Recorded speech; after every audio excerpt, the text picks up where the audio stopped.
El aire en los corredores del metro parece del desierto. Siroco. Busco caras conocidas entre la gente. Alguna confundo o quiero confundir. El calor aprieta en los vagones de este metro que parece no tener salida ni dirección. Yo conocía la faceta de Adela como, podríamos decir, pianista, podríamos decir cantautora, también persona que trabaja un poco las artes plásticas, que dibuja, que le gusta, es decir, una personalidad bastante polifacética, ¿no?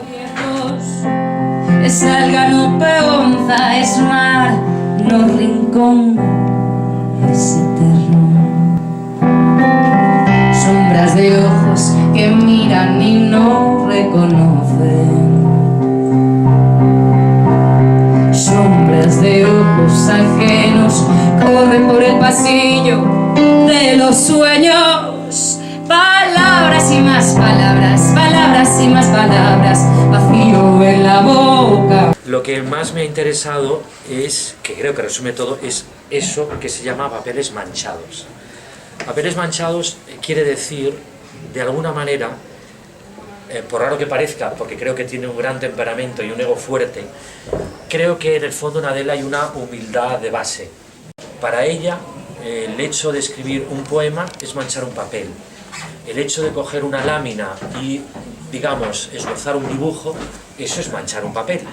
Y en el caso de partituras, de escribir partituras, cosa que de todo lo que hemos dicho reconoce que es lo que te envidio más profundamente, es verdad, es así, pues ella también está manchando papel.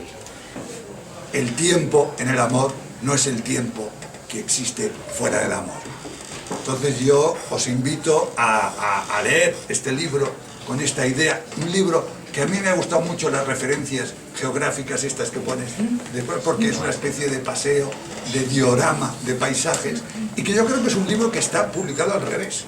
No me dejes caminar a tientas, inmersa en la negrura de mi propio espejo.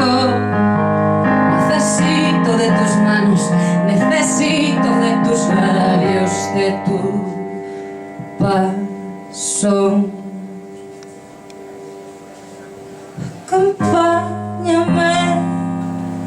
Mancho papeles y mancho pentagramas y los salpico de mar y alguna lágrima cae y se confunde y borra alguna letra que se convierte en otra y sale una canción y luego pasa una gaviota y me despista, ¿no? Acompáñame.